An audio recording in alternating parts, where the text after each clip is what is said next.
नमस्कार मित्रांनो, हवामानाच्या ह्या चॅनलमध्ये आपल्या सर्वांचं स्वागत आहे. आपण जर ह्या यूट्यूब चॅनलमध्ये नवीन असाल तर आपल्या चॅनलला सबस्क्राईब करा आणि बेल आयकनची घंटी प्रेस करा, जेणेकरून सर्वप्रथम तुम्हाला व्हिडिओ पाहायला मिळतील.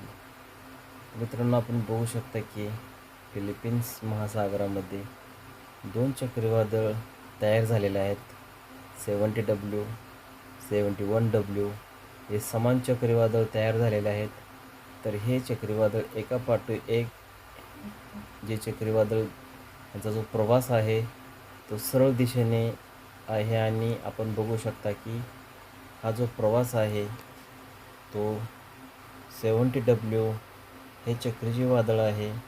हे चक्रीवादळ आपण बघू शकता की ईस्ट कोरिया आणि साऊथ कोरिया मार्गे जपान ह्या देशातून आपल्याला पाहायला मिळणार आहे जाताना.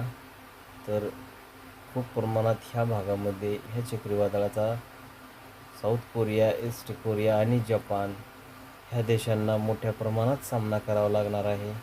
तर त्या ठिकाणी आपण बघू शकता की दुसरं जे चक्रीवादळ आहे तेही चक्रीवादळ त्याच दिशेने जाताना आपल्याला पाहायला मिळणार आहे. हे चक्रीवादळ 71W हे नावाचं चक्रीवादळ आहे. तर आपण बघू शकता की ह्याचा जो सर्कल आहे तो सेम सर्कल आहे आणि हे जे चक्रीवादळ आहे ते चक्रीवादळ 70W ह्या चक्रीवादळाच्या समोर जाऊन त्याच्या रूपरेषा पुढील काही दिवसांमध्ये आपल्याला पाहायला मिळणारच आहेत.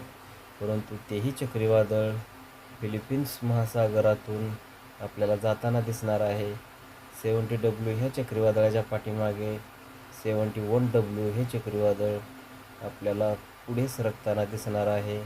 तर हे चक्रीवादळ जे आहे ते आपल्याला बघू शकता की आपण चायनाचा काही भाग व्यापू शकतो, साऊथ कोरिया आणि ईस्ट कोरिया हाही भाग व्यापू शकतो आणि त्याहून महत्त्वाचं की हे जपान जो देश आहे तो व्यापून त्याची जी व्याप्ती आहे ते आपण आपल्या ह्या चक्रीवादळामध्ये आपण बघत आहोत की Japan, south Korea, east Korea आणि काही चायनाचा भाग ह्या लगतून हे चक्रीवादळ त्याचा जो प्रवास आहे तो पुढे करणार आहे. त्यासाठी आपण आपल्या ह्या व्हिडिओच्या माहिती कशी वाटली हे कमेंट बॉक्समध्ये नक्की लिहा आणि आपले व्हिडिओ जास्तीत जास्त शेअर करा. बेल आयकनची घंटी प्रेस करा आणि आपल्या चॅनलला महत्त्वाचं आहे की सबस्क्राईब करा. शेतकरी बांधवाचं चॅनल आहे.